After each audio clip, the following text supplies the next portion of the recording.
Bonjour à tous. Aujourd'hui, je vais vous parler de comment je pars en voyage gratuitement depuis que je vis aux États-Unis. Le dernier en date, c'était New York avec mon mari, mon petit frère et sa copine qui venaient nous rendre visite de France. Donc quand je dis gratuit, c'est l'avion et aussi l'hôtel. On a pris un hôtel dans Times Square, en plein dans Times Square, près de la boutique M&M's pour ceux qui connaissent New York. C'était vraiment génial, on a passé quelques jours magnifiques et tout ça gratuitement. Je vais pas laisser le suspense plus longtemps pour donc partir gratuitement en voyage depuis qu'on vit aux États-Unis. La solution en fait c'est les cartes de crédit. Je sais que les cartes de crédit elles sont vues très négativement, notamment pour les gens en France qui ne sont pas habitués à ce système et pensent d'ailleurs que tous les Américains vivent à crédit et que c'est vraiment pas facile. Alors en fait c'est vrai, beaucoup d'Américains vivent à crédit. Et je dis pas que c'est bien en ce sens-là, mais en fait les cartes de crédit elles sont très bien pour quelqu'un qui est responsable, qui ne va pas dépenser plus que ce qu'il gagne. La solution c'est qu'en fait toutes tes dépenses courantes, celles que tu aurais faites de toute façon avec ou sans carte de crédit, c'est-à-dire celles que tu aurais faites avec ta carte de débit, tu les passes sur ta carte de crédit. Donc la seule chose pour laquelle c'est pas possible c'est le loyer. Ils prennent des frais à peu près 2-3%, parfois plus, ce qui couvre pas le bénéfice de ce que tu en retirerais si tu passais cette dépense sur ta carte de crédit. Donc toute autre chose, facture, assurance voiture, les courses, toutes les dépenses qu'on a, on les passe sur notre carte de crédit. Et je vais vous montrer tout de suite, en direct, la carte de crédit qu'on utilise. Alors là, tout de suite, on est sur le portail de Chase. C'est la banque avec laquelle j'ai la carte de crédit qui me permet de voyager. Donc je vais aller sur trouver une carte de crédit pour vous trouver celle que j'utilise. C'est donc une carte de crédit qui concerne les voyages. Donc je vais aller dans voyages. Et il s'agit de celle-ci, la toute première, la Chase Sapphire Preferred. Alors, premièrement, quand tu dépenses 4000 dans les 3 premiers mois après l'ouverture de cette carte, tu récupères 60 000 points bonus. Donc 60 000 points bonus, ça équivaut à 600 $, mais ça équivaut à 750 $ si tu les demandes directement en voyage et non en argent que tu vas mettre directement sur ton compte, donc plus en cashback. Si tu demandes en voyage, tu dois utiliser le portail. Je vais vous le montrer dans quelques petites minutes. Le portail qui permet en fait de réserver directement des hôtels, des voitures de location, des billets pour des parcs d'attractions comme Disney ou Universal Studios. La carte coûte 95 $ par an. Mais comparativement à tous les avantages qu'elle apporte, pour nous c'est vraiment génial.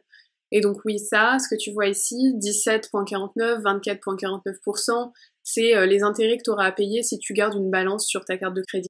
C'est-à-dire si tu payes pas à temps ce que tu dois. Sachant que nous on fait jamais ça, comme j'ai dit, on l'utilise comme si c'était un débit différé. On veut profiter des points voyage, on veut avoir cet avantage, mais on ne paiera jamais un centime d'intérêt pour une carte de crédit. Mon but c'est d'en tirer les avantages, mais d'avoir aucun inconvénient qui va avec. En savoir plus, donc les 60 000 points bonus après 4 000 d'achats dans les 3 premiers mois après l'ouverture du compte, comme je vous disais. Cette carte, ce qu'elle apporte au quotidien, c'est 1 point par dollar dépensé dans tous les achats que tu vas faire. Et 2 points par dollar dépensé dans tout ce qui concerne les voyages et les restaurants. Et même d'ailleurs les fast-food. Donc voyage, ça comprend aussi Uber, les transports, les parkings, les hôtels ou les avions qu'on pourrait commander sans utiliser les points, sachant que cette carte est liée aussi à d'autres cartes de crédit qu'on a, dans lesquelles on peut transférer les points d'une carte à l'autre. L'une des cartes, par exemple, apporte 5 points par dollar dépensé dans des catégories qui changent tous les 3 mois. Ça peut être par exemple sur l'essence, l'abonnement internet, l'abonnement Netflix, tout ce genre de choses. Et on a également une troisième carte qui apporte 1,5 points par dollar dépensé, sur tout.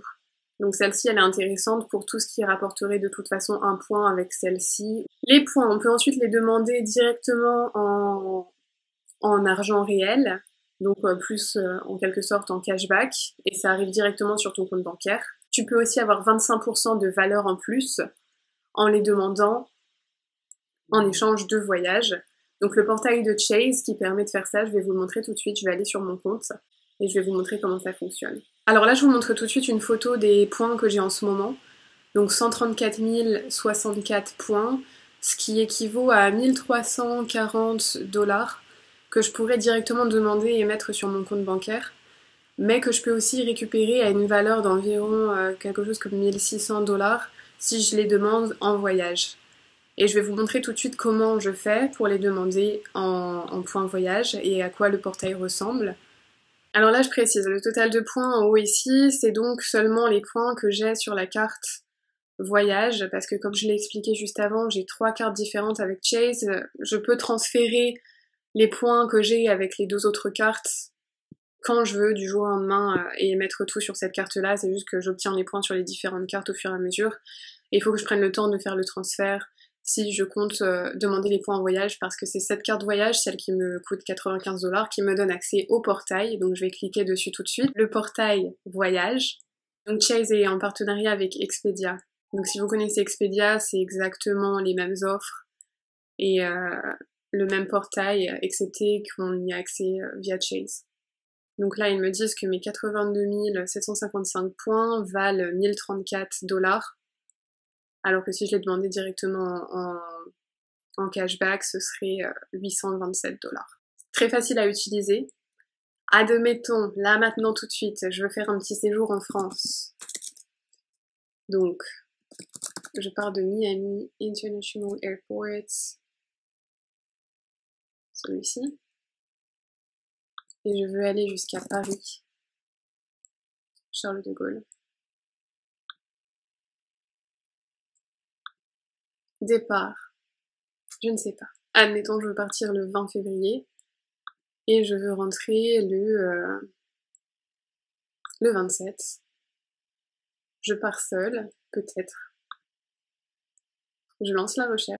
Alors tout ça en sachant que j'ai quand même dépensé pas mal de points la dernière fois pour New York et que cette carte, je l'ai ouverte, je crois que c'était au mois de février ou mars de l'année dernière, donc de 2019. Donc j'ai pu faire un voyage à New York en comptant l'avion, l'hôtel, et il me reste encore l'équivalent d'environ 1600 $ de valeur en voyage. Donc en l'espace d'une année, c'est quand même énorme. Et il faut savoir qu'ici, avec le travail, on n'a que 2 semaines de vacances par an, donc ça laisse à entendre qu'on n'aura plus jamais rien à dépenser en termes de voyage. Donc là, cette allée, par exemple, admettons que je choisis celui-ci, le premier, un Miami-Paris, à la date que j'ai choisie, 381 $ ou 30 496 points, et ensuite un retour. Donc là, par exemple, je vais pas poursuivre parce que je compte pas l'acheter. Le total du voyage serait de 384 $ ou 30 763 points. Si je continue la réservation, j'ai juste à mettre les informations comme on le ferait sur n'importe quel autre site comme Expedia. Donc voilà, ça vous montre un petit peu comment ça fonctionne. Ce système de cartes et de points, c'est vraiment très facile. Donc les cartes de crédit, je trouve que c'est souvent très mal considéré à tort, parce que pour nous, Français, Européens, qui ne sont pas habitués aux cartes de crédit, ça peut être un gros avantage. Honnêtement, voyager gratuitement, j'adore. J'ai aucune pénalité du fait d'utiliser des cartes de crédit. Au contraire, ça fait augmenter mon credit score qui est nécessaire aux États-Unis. Par exemple, si demain je veux acheter une maison, j'ai besoin d'un bon credit score, sinon mon taux d'intérêt ne sera clairement pas préférentiel. Il faut l'imaginer comme une carte de débit différée. Et si tu fais ça, tu en récupères les avantages sans les inconvénients et je trouve que ça a pas de prix. Voyager gratuitement avec les points, pour nous c'est génial. On a toujours adoré voyager et d'habitude les voyages il fallait qu'on les prévoie, qu'on économise pour pouvoir les faire et qu'on utilise notre argent, celui qu'on avait durement gagné pour pouvoir le faire et maintenant il suffit de réaliser nos dépenses de la vie courante sur la carte de crédit. Admettons, j'ai la carte verte bientôt, je peux faire plusieurs allers-retours en France, gratuitement, sans avoir à débourser quoi que ce soit, juste en utilisant mes points. Donc c'est vraiment intéressant. Je comptais vous réconcilier un petit peu avec les crédit cards. On entend toujours les points négatifs, on n'entend jamais les points positifs. Et les points positifs, c'est ça. Alors j'espère que cette vidéo vous a plu. Si vous avez des questions sur les cartes de crédit, si vous n'êtes toujours pas convaincu, peu importe ce que vous voulez savoir, n'hésitez vraiment pas à me contacter, je serai ravie d'y répondre. J'essaie de publier une vidéo tous les samedis à partir de maintenant. Donc n'hésitez pas à vous abonner et à cliquer sur la petite cloche. Bye bye, bonne journée à tous.